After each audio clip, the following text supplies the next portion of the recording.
This is a training for the Aspire food service applications, how to manipulate them and how to create them and understand them. So this is what is created for a food service status of free and reduced or full for students.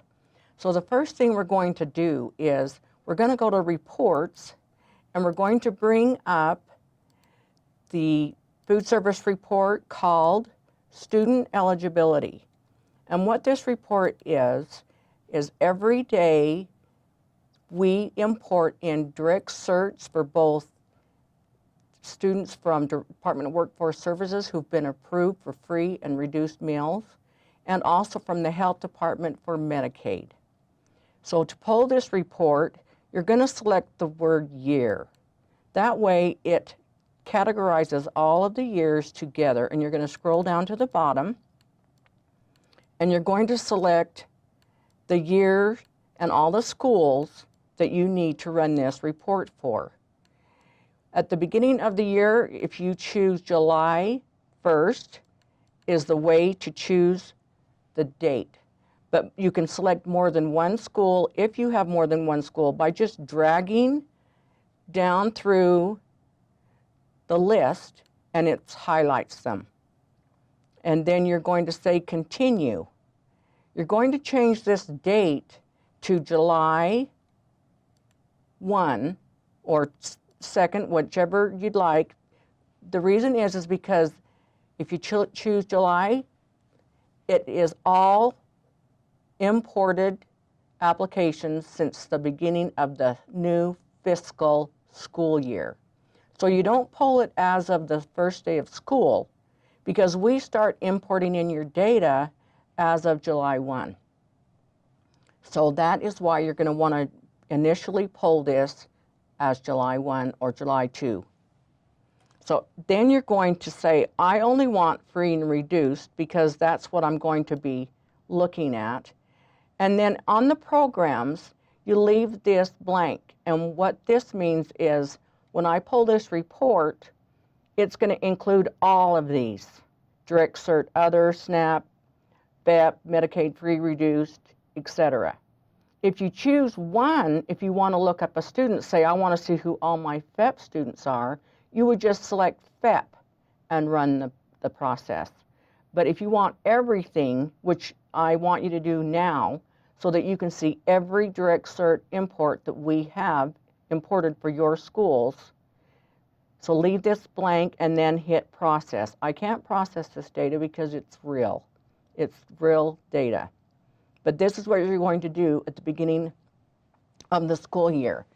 And then you're going to use this report constantly. So I would pull it every day for all students.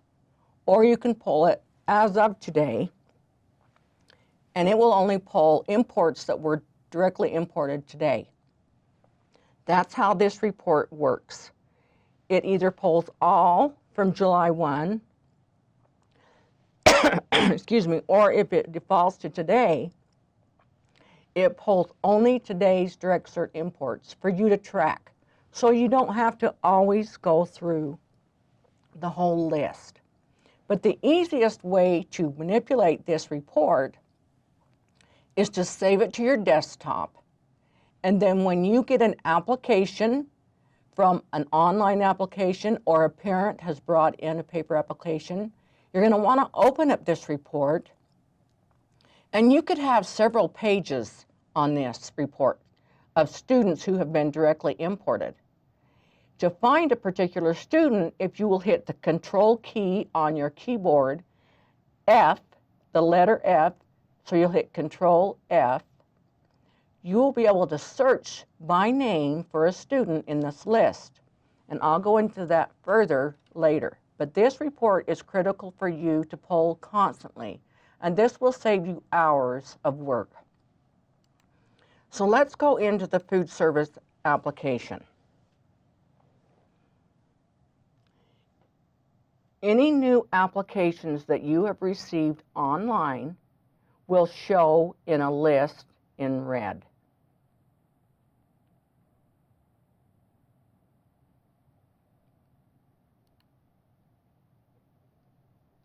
Right here, you can see my applications, manage applications. I have 3 that have not been completed. So if I select this, I will see the 3. I have information in this particular application. I've already tried to process it and realized I made the application status need information, and then I put parent forgot one more income waiting to hear. This application is not finished until you actually set account statuses right here. You can receive this application on the 16th, and this date will start and default on today's date. But you can change that date, and you can make that date to match the application date. So you would change it, and you would change the date to the 16th. Now they're alike. Setting the account statuses is critical. If you have a student who you should have been given a status earlier, but because the data didn't get processed quick enough, you are going to want to change that date to the date that that student should have started receiving information for free or reduced meals. So now let's go back, and I'm going to start from scratch. And as you can notice, you can come up here to the drop down and you can do all kinds of things in this list. So I'm going to go back to Manage Applications. I'm going to create a new application. And as you can see right here, there's a drop down that you can put this application in as processing or needs information. And you can also add notes. Say, for instance, you had a student that didn't get included on a direct cert import. And so you need to add this student as a direct cert import because they are part of the family. Students get left off applications because a student's name is not exactly the way it should be that is in the SIS system. In the SIS system, we only go by legal names. So if a parent goes into the Department of Workforce Services or into the Health Department, fills out an application and would name a student a little bit differently on that application, that student will not be included in the direct cert import. That is why it is important for you to go to the Child Nutrition website and look up your students to see who may have been left off. Also, that is why it's important for you to pull the report constantly, the student eligibility report, and check and see if all students are there that are in a family. So now I'm going to say this is a needs information because I realized that a parent didn't get all the information. So I'm going to put here waiting to hear back. And you can put whatever information you want. And you also have to put your determining official. And I'm going to put today's date. And we know that you don't have to have 2. We just haven't had time to make it so it's not required in Aspire. But when we first created these, 2 determining officials were required. So now I'm going to add the student. So I can do a student and I can put down part of their name. And here, this is very critical that you do this correctly in here. So I'm going to put in the student's first name,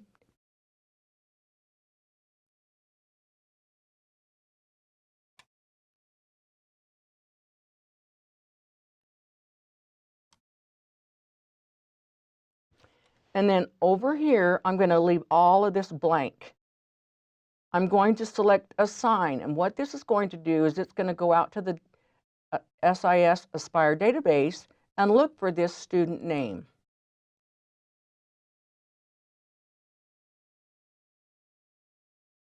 Okay, it looks like this is not a good name. The data is scrambled, and so it's hard to find a name in the database. So I'm just going to do BRE and see if I can assign a student this way. So now the student is going to come up. E-R-E-N-D-I-N-A.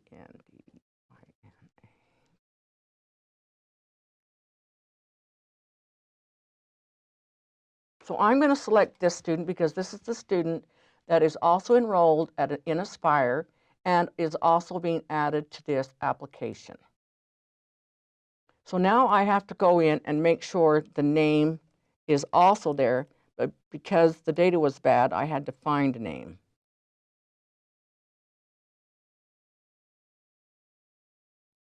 And the student's ID is 28714.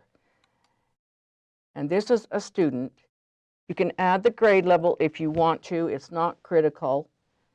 So now you're going to see, is this student in Head Start? Is this a foster child? Or is this a homeless child? These are the fields that you can fill in that will automatically put a student in a category on the status for free or reduced. So I'm going to say this is a Head Start student. Head Start students need to be on their own application because the policies changed that the whole family is not a free student just because one of the members is a Head Start student. So that is that instance.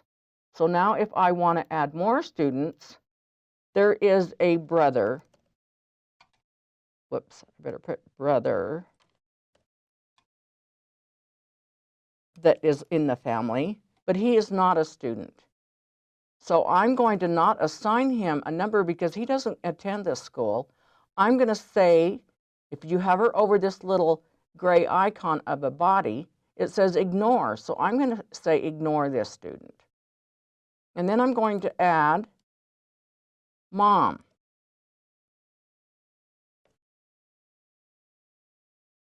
And I'm going to ignore her.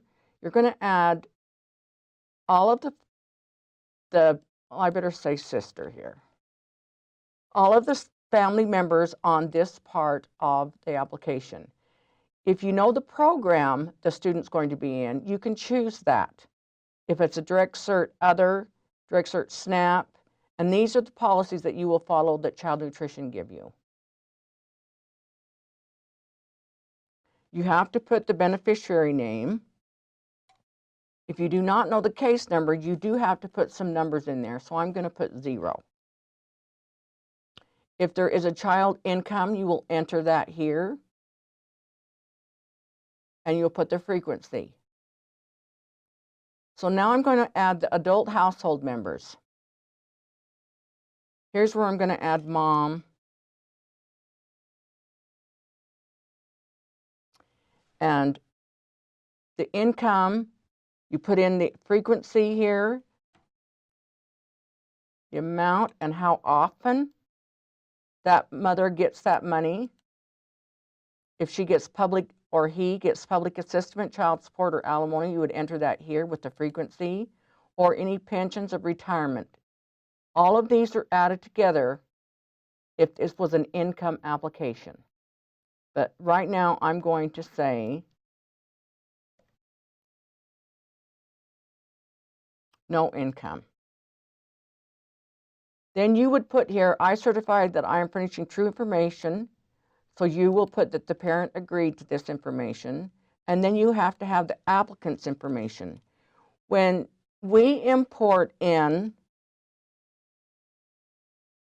data, we are importing in the physical address of the student. Department of Workforce Services and the Health Department require physical addresses and not P.O. boxes. And that's why this address may be different than what your address is in your Aspire database for the student. This is the address that will be put on the letters that you will send home with the students. So it's the physical address.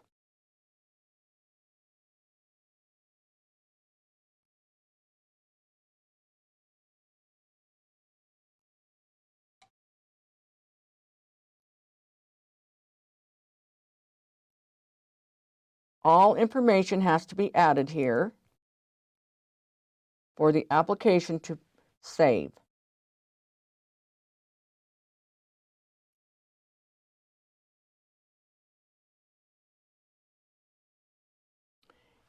You do not have to have a social security number, but if you do, you only put in the last 4 digits. I'm going to put I do not have a social. You also have to put in the race and ethnicity.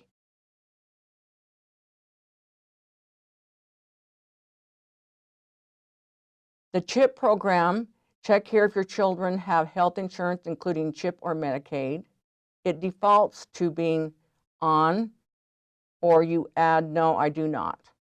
And this information would come from the parent on a paper application if you're entering all this, or if the parent is adding an application online, they would enter all of this information. So now I'm going to save the application. And once I save it, that does not set the status of the student.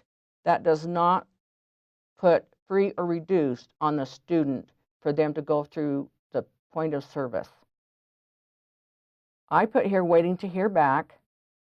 So now I'm going to say this is new because I already heard back. But I'm going to look at the date up here. And like I said, if this sat there for a couple of days until you got it finished, or that you weren't able to get to it soon enough, you can change these dates. You're going to want to look at this information. Household size lists 4. So you've got 1, 2, 3, 4. So that's correct. Is this an error-prone application? That means is it with the, I think it's $100 amount of income eligibility. That will flag if it's very close on the income guidelines. So now you'll see all this information here. Okay, now I discover that this student, Brendina, is already on a direct cert. And that is how I found out was I went and I downloaded the eligibility report and I did a Control F and said find any Bang students. So when I go in and I pull up that report and I do a Control F, oh, she already is on an application. So now I'm going to withdraw this application, and I'm going to withdraw it on the very same day as I entered it. So I'm going to put today. So I'm going to withdraw this application, and it'll just sit there in the file archived for referencing later.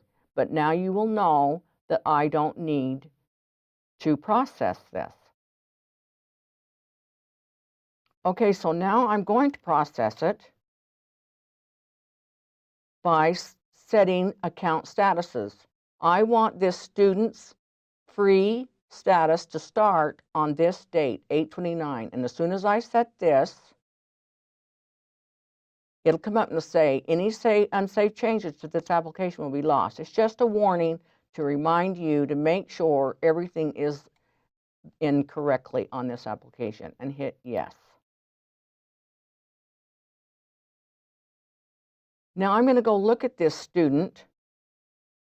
Up here I'm going to go to Manage Accounts, and I'm going to put in the student name, and it's Dina. There she is, and I'm going to check and make sure everything looks good on the application. And now you can see that this student is on Direct Cert free.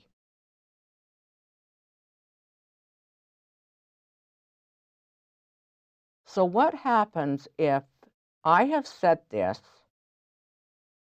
I'm going to go back to Manage Applications. And now I notice I have another application that a parent has filled out, and the status is already set. The only thing that you can do is you come in here and you'll say withdraw this as of the same date. But because the status was set, it will not withdraw them on the status in the Manage Accounts. So you're going to come in here and you're going to look at this and you're going to withdraw it. And then you're going to go back to Manage Accounts. I was going to see if I could find a student. And what happens is you can add statuses here. So I can add 2 statuses and I can manipulate this data. So I'm going to say delete this, and I'm going to say as of July 1, this student should have had a 30-day temp.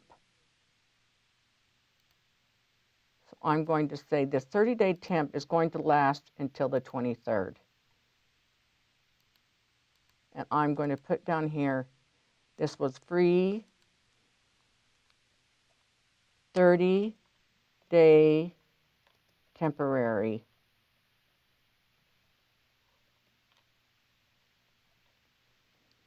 And then I'm going to add another status as of the very next day, 9/24, because you cannot have any gaps in your dates. So 07/01 to 9/23 to 9/24, and I'm going to go clear to the end of the year. So I'm going to choose 2020. June 30th, because that's the fiscal year, July 1 to June 30th. And this student will drop back to full pay if they do not bring in an application or get a direct cert. Now I'm going to save that. Now you will see that this student has a 30-day temporary. That is how you manipulate these dates. And it's the same way if you have an application that you receive after you have set a status. If you have problems manipulating the dates, you can call us, but it's very easy. You can open up both of these and you can add another status, and I could edit another date and manipulate the dates. The only thing is you cannot have gaps. So it has to start on July 1 and it has to end on 6/30. And I could have 3 more types of statuses in here. So I could say as of 9/23, I'm going to add a 9/24.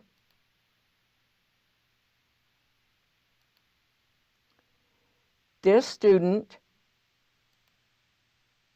had a status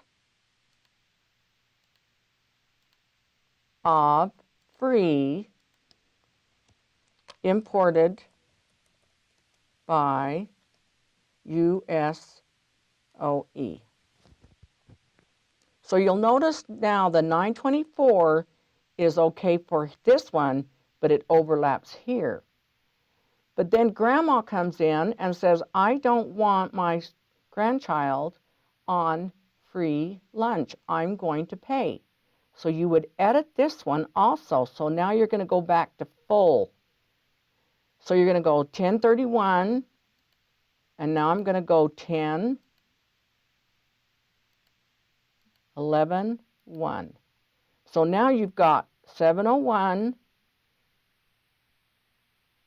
to 9/23, 9/24 to 10/31, 11/01 to 6/30, grandmother paying. Back to full and hit save. Now you'll see all of the different things that I did with this application. You're going to always want to make sure that if you have a direct cert import, that the direct cert import is the main application status. And what I mean by that is if you accidentally add an application online and then realize that the direct cert was imported and you did not realize it, you will come in here and you will manipulate these dates until the import is now the very last status that this student should be showing. So you can see you can do a lot of things with these dates and with these statuses. You just want to make sure you do not overwrite any direct cert imports because they are critical in being what is represented as the status of a student, unless otherwise as a grandmother or a parent coming in and saying, I do not want to be on free or reduced lunch. You're going to want to always pull your reports and pay attention to what your reports say on your applications. Like I said, go back and pull your student eligibility report daily. It will save you so much trouble. Okay, that is all I'm going to present today. I will be doing other little clips on different areas of child nutrition food service. Thank you.